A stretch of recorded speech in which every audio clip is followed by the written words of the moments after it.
Olá, vestibulindos e vestibulindas! Hoje é um dia lindo para construir o seu 1000. Como esse é o primeiro vídeo do canal, vou fazer uma apresentação muito rapidinha pra gente poder ir direto ao que realmente interessa, que é te ajudar a chegar no caminho ideal para essa nota. Meu nome é Ana Flávia de Queiroz Pereira, eu tenho 21 anos, nasci e cresci em São Paulo, capital, morei por 6 meses em Uberlândia, fiz 3 anos de cursinho 100% focada nas universidades públicas e atualmente faço medicina na FURG, Universidade Federal do Rio Grande, graças à minha nota 1000 na redação do Enem 2019. Como eu disse, esse é o primeiro vídeo do canal, inaugural, então eu peço que vocês curtam, compartilhem o canal, ativem as notificações para ficarem ligados no conteúdo. A gente vai falar sobre muita coisa legal aqui, muita coisa interessante. E eu pretendo apontar o norte que eu tomei para chegar na minha nota 1000 e espero que ajude do fundo do coração, assim, espero que ajude vocês a chegarem lá também. Nesse vídeo a gente vai abordar coisas básicas, não tão complexas, mas que fizeram muita diferença e determinaram a minha nota em 2019. Para tornar o vídeo mais didático, eu dividi ele em 5 partes. O 1000 além da técnica, planejamento textual, uso inteligente de repertório, macro e microestruturas e como estudar redação. Então, vamos lá! O 1000 além da técnica. Com isso, eu quero enfatizar que você não é uma máquina, né? Vestibulando tem mania de achar que é uma máquina e que vai se blindar de toda a técnica e que isso vai ser suficiente na hora da prova, e muitas vezes não é. No meu segundo ano de cursinho, em 2018, eu tava preparada tecnicamente falando para a prova, mas eu tive um ataque de pânico. Porque eu negligenciei a minha saúde mental, o meu bem-estar mental, não tava bem comigo mesma e acabei tirando 780 na redação. No meu terceiro colegial, quando eu tava super tranquila e não tinha tanta técnica como no meu segundo ano de cursinho, eu tirei 920. Então, isso mostra que é importante você ter técnica, mas que o 1000 vai além da técnica.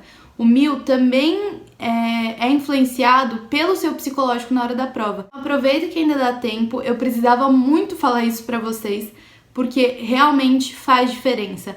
Fez diferença ter o meu preparo emocional em dia na prova em 2019. Eu consegui essa nota 1000 por meio do meu controle emocional, que foi garantido de maneira muito eficiente pela técnica. Domínio técnico é importante, mas principalmente pelo planejamento da minha redação. Sobre planejamento textual, o ponto principal desse tópico é que você consiga evitar as surpresas. A prova já tem muitas surpresas por si só. O tempo pode ser insuficiente, você pode acabar ficando muito nervoso, ficando com medo do que vai acontecer, medo do fracasso. Isso tudo é normal e faz parte. E por isso que é muito importante você planejar o que você vai escrever desde já. Por isso que eu falo, hoje é um dia lindo para construir o seu 1000. Porque é hoje, não é só na hora da prova, isso é uma caminhada. Considerando que a data do Enem seja mantida, o que de longe é um cenário justo e ideal, por causa da pandemia e falta de acesso às aulas que muitas pessoas estão enfrentando, você tem cerca de 6 meses, um pouco menos, para planejar a sua redação.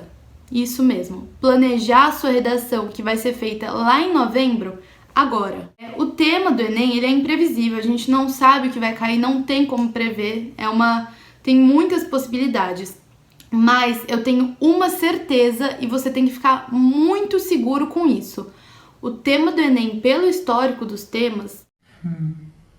Fiquei meio redundante, né? O tema do Enem, com certeza, vai abordar algum problema da realidade brasileira. A realidade brasileira, ela é sempre colocada em foco no Enem.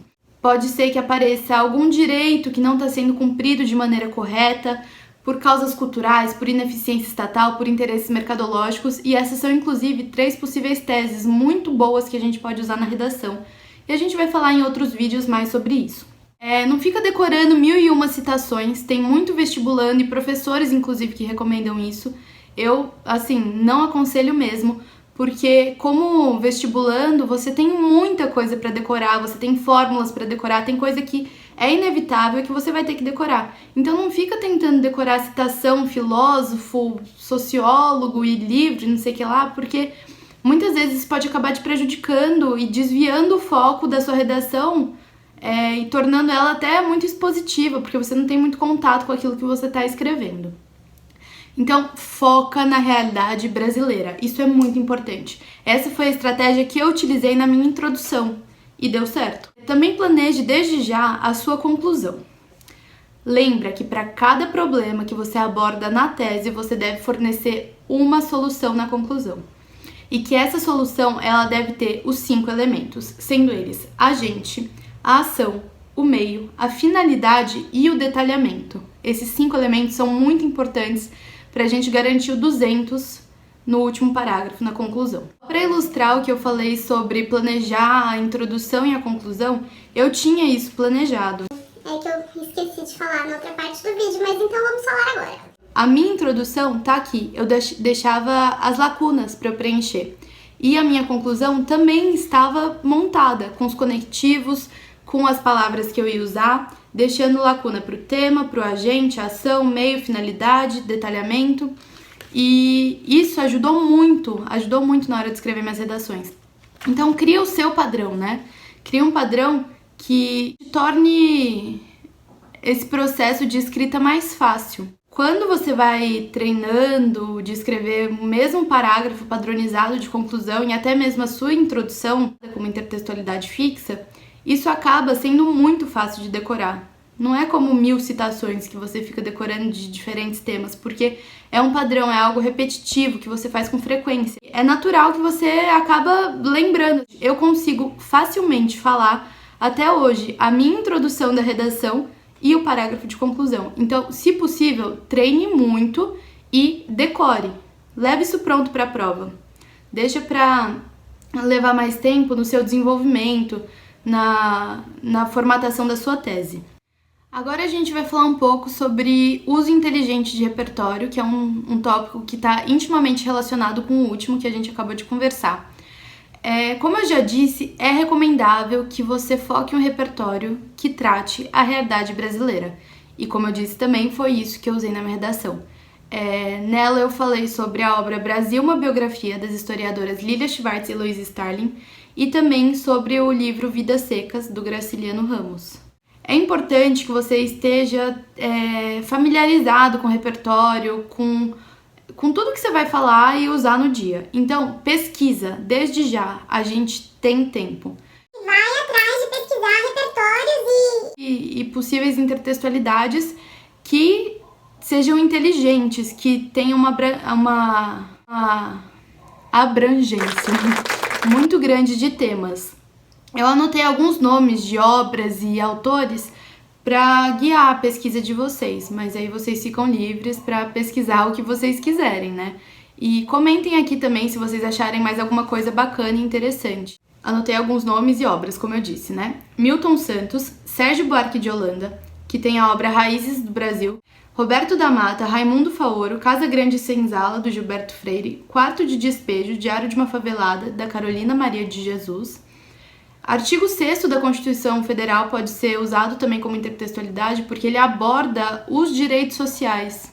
A música Cara do Brasil, do Celso Viáfora, e Sobrevivendo no Inferno, o álbum dos Racionais. Esses são alguns coringas, assim, digamos, que vocês podem pesquisar e usar de maneira inteligente na redação, para vários temas, né?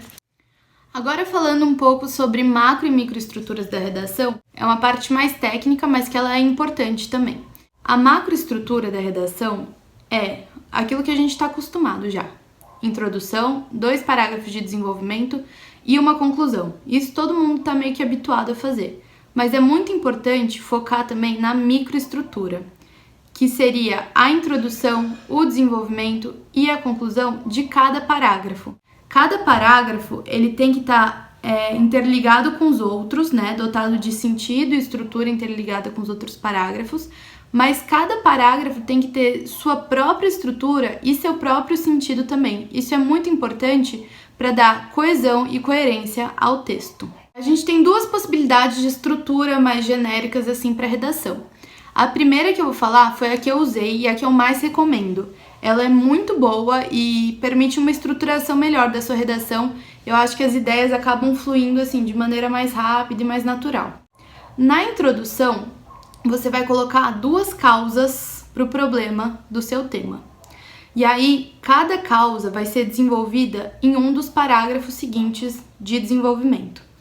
Na hora de fazer a conclusão, você vai solucionar as 2 causas, colocando os 5 elementos de solução de cada causa do problema. A outra configuração possível que a gente tem é que eu não recomendo tanto, porque eu acho que às vezes a gente pode acabar se atrapalhando com ela. Na introdução, uma causa e uma consequência do seu problema, do problema apresentado pelo tema, né? E aí, nos parágrafos de desenvolvimento seguintes, você vai colocar no primeiro parágrafo a causa, no segundo parágrafo a consequência.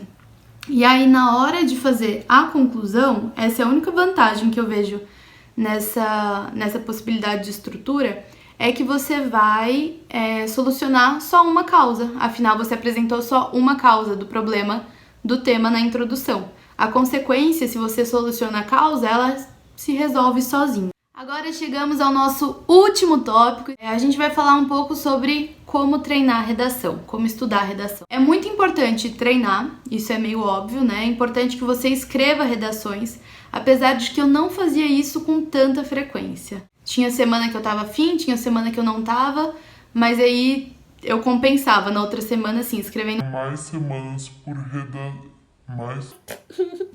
mais redações por semana. É importante treinar, e inclusive treinar colocando o repertório que você escolheu, o seu repertório inteligente. E a conclusão meio que pronta, como a gente já comentou. Pré-estabelecer o seu modelo de redação, isso é muito importante e dá tempo de fazer, faz isso agora. Em uma semana, assim, se você ficar pesquisando e escrevendo e reescrevendo, você consegue. Manda para os seus amigos, pede para eles lerem para ver se a sua introdução tá bacana, se a sua intertextualidade tá legal, se o seu parágrafo de conclusão ele tá realmente bem estruturado. A gente consegue avaliar mais quando tem um olhar externo, né? Agora a dica de ouro é você ler e grifar as redações nota 1000 de anos anteriores. Isso me ajudou muito para estudar para a redação do Enem 2019, porque quando você começa a grifar essas redações, você começa a enxergar que todas elas, as redações nota 1000, elas têm meio que o mesmo padrão. A redação do Enem ela é bem quadradinha, sobe bastante sua nota se ela estiver bem estruturada. E eu grifava as redações e lia e passei a enxergar esse padrão e fazia isso com as minhas redações também, para ver onde estava faltando ou onde estava sobrando algum elemento que deveria ou não deveria estar ali. Isso ajuda muito na visualização e é muito importante para o treino. A minha redação, eu fiz isso, que eu fiz uma live esses tempos, e eu vou deixar ela disponível para vocês em um link aqui. Não sei como que eu vou fazer isso, mas vou deixar aí. E também a legenda das cores que eu grifei, para vocês irem se habituando a fazer isso, fazer com redações nota 1000 de outros anos, com as redações de vocês.